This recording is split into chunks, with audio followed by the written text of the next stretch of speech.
Hi everyone, and welcome back to my channel. So whenever this social distancing first started, I was about 4 months and a week or 2 weeks post straight perm, and I usually get my touch up every 5 months. So because of the social distancing, I have stretched my straight perm longer than I ever have before, and I am officially at 6.5 months post.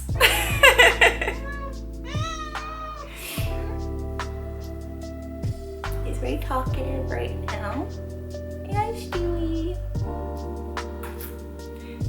If he's crying a lot, I just pick him up and hold him, and he stops right away. He's honestly a baby. He's my baby.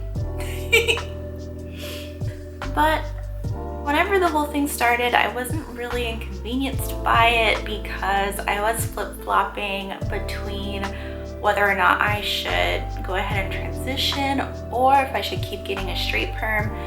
So I wasn't going to act quickly on straightening my hair back out anyway. So just because I have stretched my hair for 6.5 months and I've never done that before, I thought it would be fun and interesting to keep track of my hair and update you guys on everything that's going on. So I started getting breakage at the line of demarcation, most notably in my crown area and the surrounding crown area. So mostly about this space here. I first noticed it when I had my braids in, and I think I washed my hair or something, and I was moisturizing my hair and the braids and my roots, and I was like just kind of pulling the hair like this, and they were all like so short. It was like a little patch that was super short, and I was like, well, dang. I did attempt to stretch my perm to 6 months at some point last year, but at about the 5.5 month mark, I started experiencing a higher amount of shedding. So I was like, okay, maybe my limit is 5 months. I didn't think too much of it. I wasn't super concerned about it just because that type of shedding, when it got to be near time to do touch-ups, is something I was already familiar with because I did have a relaxer in the past. So I wasn't concerned about it. And then after I would get my touch-up, I didn't notice any breakage or any significant amount of breakage, and the thickness of my hair seemed to remain the same. So it wasn't anything I was too concerned about, but I just found it as like a learning experience that 5 months is my mark. And I know everyone's hair is different, so maybe 4 months is your mark, maybe 6 months is your mark, maybe a year. So yeah, I guess this gave me the opportunity to force myself to stretch for longer, but 5 months is really my mark because I have noticed, that breakage there. And it's not something, I won't even say I'm concerned about it so much, just because, I don't know. It's hard for me to explain. It's not that I don't care about my hair and I don't care about how it looks, because I really do, but I don't know. So something else that I've noticed is that my hair feels thicker despite the breakage. I think it's because of the blunt cut that I got.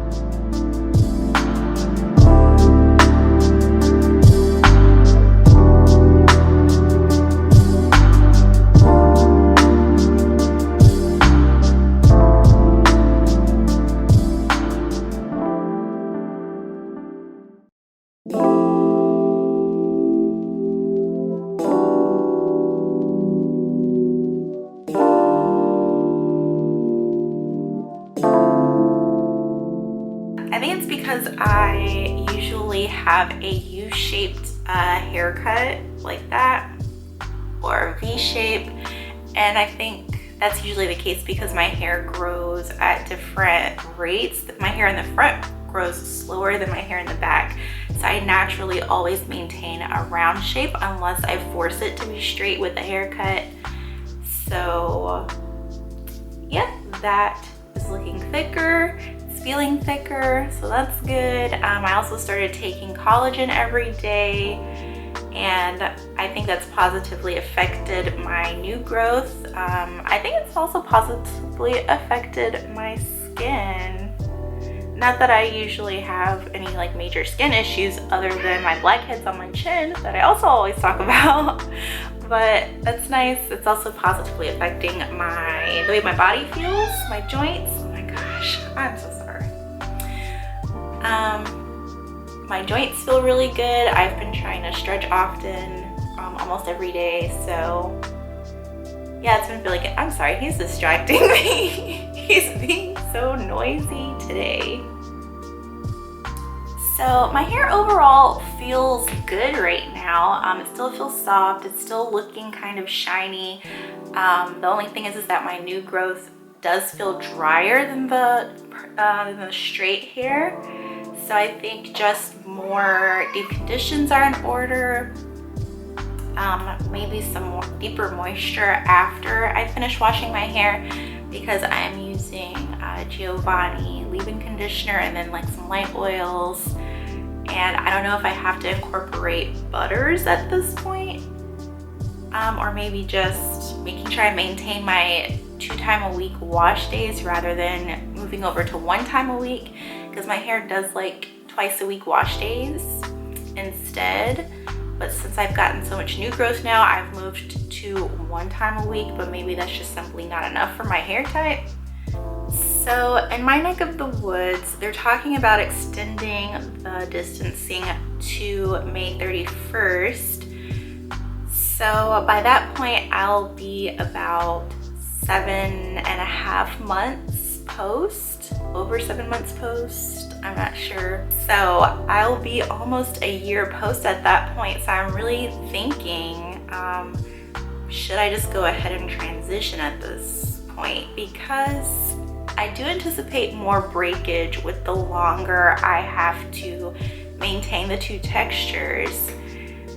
So I'm not sure if it'll be worth it to go ahead and get another straight perm and deal with like the little stray hairs all over the place and try to maintain and grow them back out to reach the rest of the straight permed hair, or what. I honestly don't know at this point. But I guess I'm still flip-flopping now, because a few videos ago I did say I was going to maintain my straight perm, but with the way things are going right now, I'm not sure how that's gonna work out. So the question is, what does all this mean for my hair journey? As I mentioned a second ago, by the end of this whole ordeal with the social distancing and things being shut down, and even after things open back up, I plan to be very cautious about where I'm going and how many people I surround myself with and the type of things that I do. So even after things open back up, I'm not really sure if I'll just run back to the salon and get my straight perm, because honestly, I still think that the virus will still be floating around. Even if it's to a lesser degree, it'll still be here. I'm in a very populated area, so I think it's good to keep practicing caution for a while longer. It really makes me wonder, since I'll be so close to a year, if I should just go ahead and go on with the transition. And I'm really sorry for flip-flopping back and forth like this. Maybe I should just keep it to myself until a solid decision has been made. I don't know, but I plan to just enjoy myself mostly and just experiment and see where things go. And that's pretty much where I'm at. I just want to enjoy my hair. I feel like with African Americans specifically as an ethnicity, not trying to be politically correct by calling Black people African Americans, I'm talking about African Americans as an ethnic group specifically. We have a certain culture and relationship with our hair because of slavery and Tignon laws and things like that.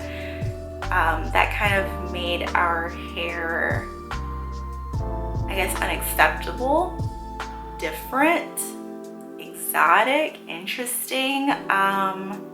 There is very much that we're not like everybody else type of thing, and it's still with us today is what I can see.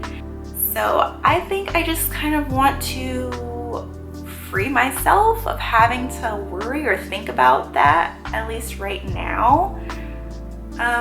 Just because frankly it's a little boring. I'm just tired of having to baby my hair and be afraid of heat and be afraid of certain fabrics and be afraid of color just to maintain a hair length that I found boring anyway. Now that doesn't mean I'm gonna be sleeping on cotton pillowcases and not taking care of my hair. Of course I am, but if I wanna cut my hair, I'm gonna do it. If I wanna dye my hair, I'm gonna do it. Right now I just wanna do it. I'm almost 30 and I need to have a good time. And sometimes a good time for me is just cutting my hair. It's just dyeing my hair. It's having fun. And the last time I had long hair was when I was a child.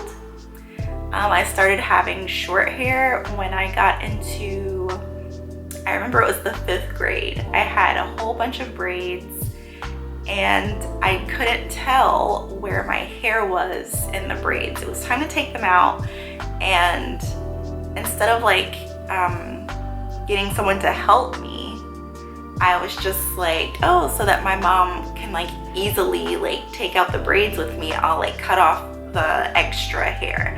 So I cut my braids up to here without knowing that my hair was down here at the time.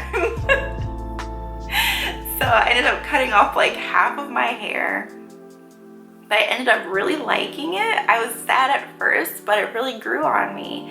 So from that point on, I had bobs all the way up until I went natural when it was in 2012. I was 20 years old, I think. So yeah, I had bobs since I was like 10. I was the girl that always had short hair. Sometimes I had a bang. Sometimes I didn't have one. Sometimes I had a side bang. I was the girl with the bob.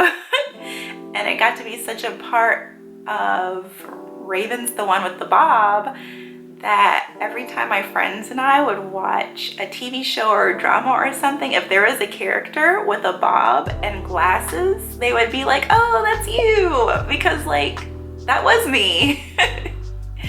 So I missed it too, because I love short hair. I just do. So now I'm the one with the bob again. So I think I also mentioned before that if I do go natural, I plan to be a straight hair natural. I don't care about limp curls anymore. I don't care about curl inconsistency anymore. I just want to have fun with my hair.